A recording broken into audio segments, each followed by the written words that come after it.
صحابہ کرام کے ساتھ جو محبت ضروری ہے اس کی وجوہات ہیں۔ اب حضرت جریر رضی اللہ تعالیٰ عنہ صحابی رسول ہیں۔ ایک مرتبہ آپ صلی اللہ علیہ وسلم نے ان سے فرمایا کہ ہر مسلمان کی آپ نے خیرخواہی کرنی ہے۔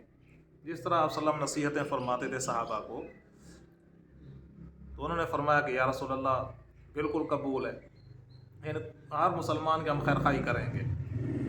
تو ان کے بارے میں ایک واقعہ لکھا ہے کہ ایک دفعہ انہوں نے اپنے غلام ہوتے تھے، غلام کو بھیجا کہ آپ بازار جائیں اور میرے لیے کوئی اچھی نسل کا جو میرے یعنی حساب کتاب کے برابر ہو، میری حیثیت کا گھوڑا آپ خرید کے لے آئیں۔ تو ان کے غلام چلے گئے، جو بازار تھا منڈی تھی وہاں پہ چلے گئے ان کے لیے جو ان کو گھوڑا پسند آیا، وہ گھوڑا انہوں نے خریدا اور اس کے مالک کے ساتھ انہوں نے قیمت طے کی۔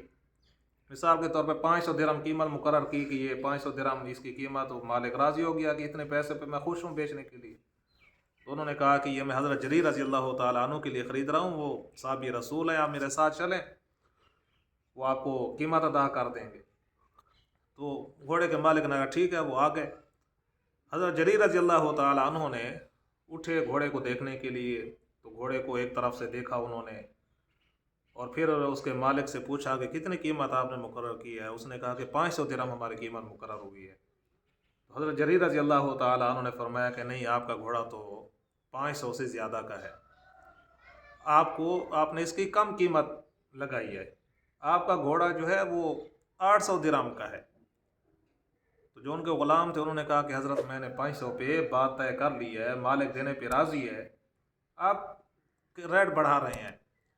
حضرت جریر رضی اللہ تعالیٰ عنہ پھر دوسری طرف سے آئے گھوڑے کے، اس کو دیکھا، ہاتھ وغیرہ لگائے اس کو، پھر اسے فرمایا کہ آپ کا گھوڑا 800 درہم کا بھی نہیں ہے، یہ تو 1000 درہم کا ہے۔ پھر اس کے بعد انہوں نے گھوڑے کو تھوڑا چلایا اور پھر اسے کہا کہ آپ کا گھوڑا تو اس سے بھی زیادہ قیمت کا ہے، یعنی قیمت اب 1000 سے بھی اوپر وہ لے گئے۔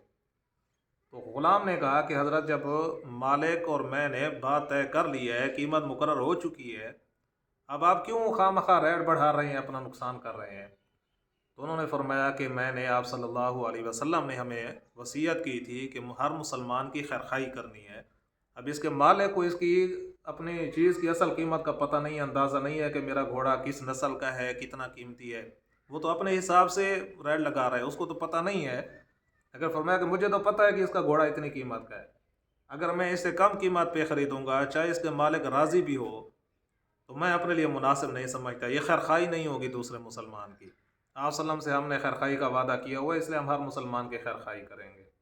تو اس لیے صحابہ نے آپ صلی اللہ علیہ وسلم کے لیے جو قربانیاں دی ہیں، جو آپ صلی اللہ علیہ وسلم سے جو بیعت انہوں نے کی، جو انہوں نے آپ صلی اللہ علیہ وسلم سے وعدہ کیا، پھر انہوں نے اپنے نفع نقصان کو نہیں دیکھا، نہ اپنی جان کی پرواہ کی، نہ اپنے مال کی پرواہ کی، انہوں نے پھر آپ صلی اللہ علیہ وسلم سے وہ کیا ہوا وعدہ، دی ہوئی زبان کی پھر انہوں نے لاج رکھی۔